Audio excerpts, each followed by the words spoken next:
সবাইকে আসসালামু আলাইকুম। আজকের রেসিপি ডাল চাল দিয়ে চাপড়ি পিঠা।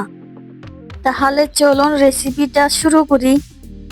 একটি বলে দিয়ে দিচ্ছি হাফ কাপ খেসারির ডাল, দিয়ে দিচ্ছি হাফ কাপ মসুরির ডাল,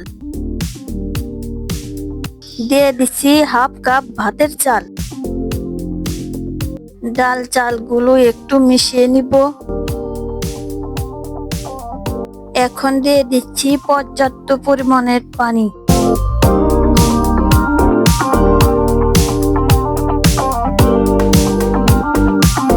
এই চাল ডালগুলো আমি এখন 4 ঘন্টা ভিজিয়ে রাখবো। চাল ডালগুলো 4 ঘন্টা ভিজিয়ে রাখার পর আমি ভালো করে ওয়াশ করে নিয়েছি। এখন আমি চাল ডালগুলো শিলপাটায় বেটে নিব। চাল ডালগুলো শিলপাটায় দিয়ে দিচ্ছি। আমি এখন ভালো করে মিহি করে বেটে নিব। আপনারা চাইলে ব্লেন্ডার মেশিনেও করতে পারেন। দেখুন এভাবে করে সবগুলো চাল ডাল আমি বেটে নিয়েছি। এবার আমি কিছু মশলা বেটে নিব। এখানে আমি 1 কাপের মতন পেঁয়াজ কাঁচামরিচ বেটে নিব। পেঁয়াজ কাঁচামরিচ গুলো আধা ভাঙ্গা করে বেটে নিব, একদম মিহি করব না। দেখুন পেঁয়াজ কাঁচামরিচ গুলো এভাবে করে বেটে নিয়েছি। এবার আমি চাল ডালের মিশ্রণে দিয়ে দিচ্ছি হাফ কাপ ময়দা, দিয়ে দিচ্ছি বেটে রাখা পেঁয়াজ কাঁচামরিচ গুলো, দিয়ে দিচ্ছি স্বাদ মতন লবণ, দিয়ে দিচ্ছি 1 চা চামচ হলুদ গুঁড়া, দিয়ে দিচ্ছি 1 চা চামচ মরিচ গুঁড়া, দিয়ে দিচ্ছি হাফ চা চামচ ধনিয়া গুঁড়া, দিয়ে দিচ্ছি হাফ চা চামচ জিরার গুঁড়া, দিয়ে দিচ্ছি হাফ চা চামচ আদা বাটা, দিয়ে দিচ্ছি হাফ চা চামচ রসুন বাটা, দিয়ে দিচ্ছি কিছু ধনিয়া পাতা।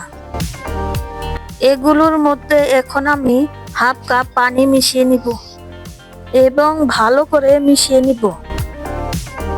চাল ডালের মিশ্রণটা বেশি ঘনও করব না, আবার বেশি পাতলাও করব না, আর আপনাদের পানি বেশি কম লাগতে পারে। দেখুন মিশ্রণটা আমি এভাবে তৈরি করে নিয়েছি। এখন আমি চাপড়ি তৈরি করে নিব। ইতিমধ্যে চুলায় একটা তাওয়া গরম করে রেখেছি। শুরু করছি প্রথম চাপড়িটা।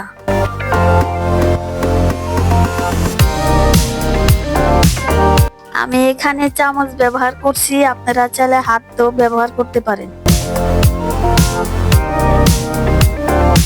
আমার চাপড়ির মিশ্রণটা ছড়িয়ে দেওয়া শেষ। এখন আমি ঢাকনাটা দিয়ে দিচ্ছি। ফিরে আসলাম 1 মিনিট পর। চাপড়িটা হয়ে গেছে, এখন আমি উঠিয়ে নিচ্ছি।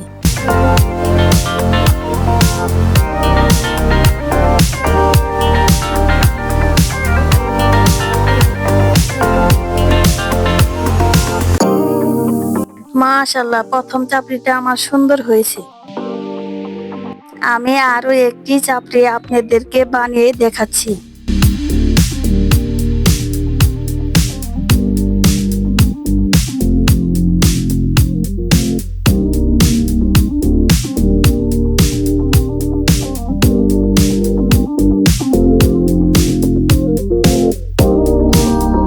আমার চাপড়ির মিশ্রণটা ছড়িয়ে দেওয়া শেষ।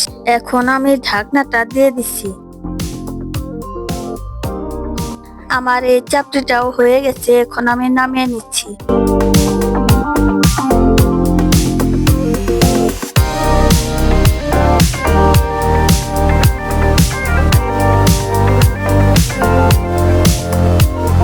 এভাবে করে চাপড়িগুলো আমি বানিয়ে নিব।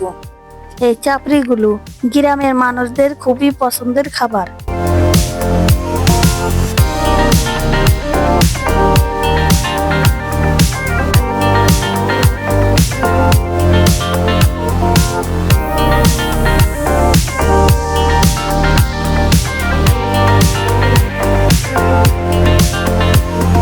দেখুন চাপড়িগুলো কত চমৎকার হয়েছে।